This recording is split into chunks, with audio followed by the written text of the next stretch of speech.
আসসালামু আলাইকুম everyone, welcome back to my channel Basiraj diary. তো ঈদের পরের দিনে আমরা গিয়েছিলাম আমার সব মাসিদের বাড়িতে। আর সব মাসিদের বাড়িতে গিয়ে কি কি খেয়েছি সেটাই এই ভিডিওতে দেখাবো। তো প্রথমে গিয়েছিলাম মেজো খালামাদের বাড়ি।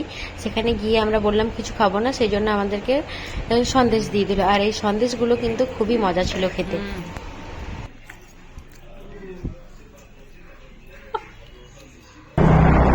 আমরা এখন যাচ্ছি আমাদের বড় মাসিদের বাড়ি।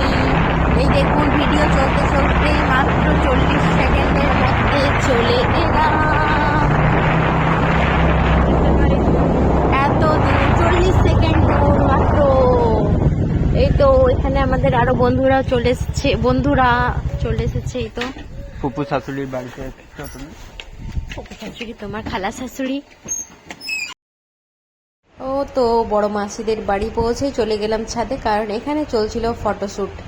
আর এখানে ফটোশুট দেখতে দেখতে আমি নিজেও একটা ভিডিও বানিয়ে নিলাম। তারপর দেখছি এখানে pre wedding video shoot, sorry post wedding video shoot চলছে, ম্যারেজ অ্যানিভার্সারি ভিডিও শুট চলছে। তারপর হাসবি তো, রফিকুল হাসবে। জামাই মুড়ি, সামন, পাপড়। তারপর হাঁটতে হাঁটতে চলে এলাম মামার বাড়িতে। মামার বাড়িতে এসে দেখি মামা মিষ্টি নিয়ে এসেছে, আর এখানেও মিষ্টিগুলো ছিল দারুণ মজাদার। দেখেই বুঝতে পারছো কত টেস্টি। এখন ভয়েস রেকর্ডিং করতে গিয়ে আমার মুখে আবার পানি চলে আসছে।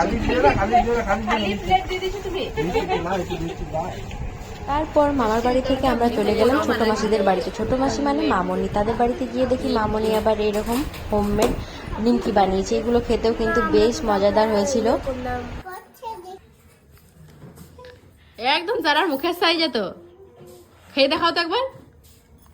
আমরা তো গরম করলাম, তখনও ভালোই জ্বলছিল। যখন মিষ্টি কিছু খাবো না বলাই মামনি আমাদেরকে এখানে চটপটি বানিয়ে দিল। এই চটপটিটা দারুণ মজাদার হয়েছিল। তারপর ভাইটি আমাদের জন্য নিয়ে আসে এই পপকর্ন।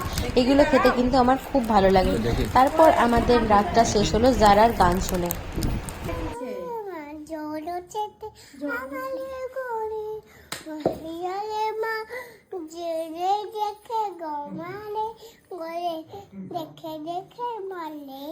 মনের ঘরে রেখেছে যারে।